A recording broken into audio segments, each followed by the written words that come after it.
ঈদের সালাতের জন্য সকাল সকাল রওনা হওয়া। সহিহ বুখারী হাদিস নম্বর 917। আবদুল্লাহ ইবন বুশর রাদিয়াল্লাহু আনহু বলেছেন, আমরা চাশতের সালাতের সময় ঈদের সালাত সমাপ্ত করতাম।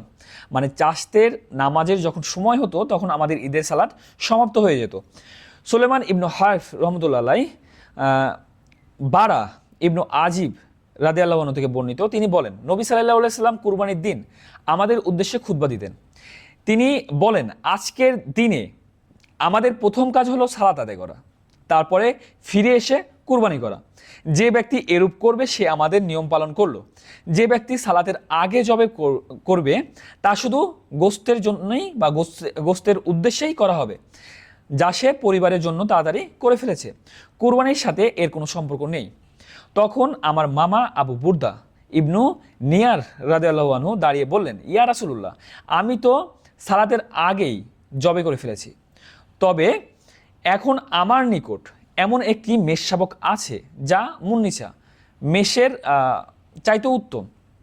মানে যে কুরবানির ঈদের নামাজের আগে কুরবানি করে ফেলেছে, সে বলতেছে, ইয়া রাসূলুল্লাহ, আমার কাছে এখন আর কুরবানি করার মতো, যেহেতু আমার কুরবানিটা গ্রহণযোগ্য হয় নাই, তো এখন নামাজের পরে আমার কাছে কুরবানি করার মতো একটি মেষ শাবক অথবা বকরি আছে, যেটা মুসিন্না।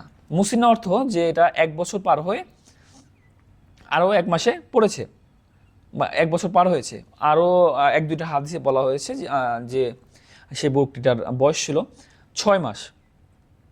ঠিক আছে, তো যাই হোক, তিনি তখন নবী সাল্লাল্লাহু আলাইহি সাল্লাম বললেন, তার স্থলে এটি তুমি কুরবানি করে দাও, অথবা তিনি বললেন, এটি জবাই করো, তবে তুমি ব্যতীত আর কারোর জন্য মেষ শাবক যথেষ্ট হবে না, বা মুন্নিসা কুরবানি যথেষ্ট হবে না।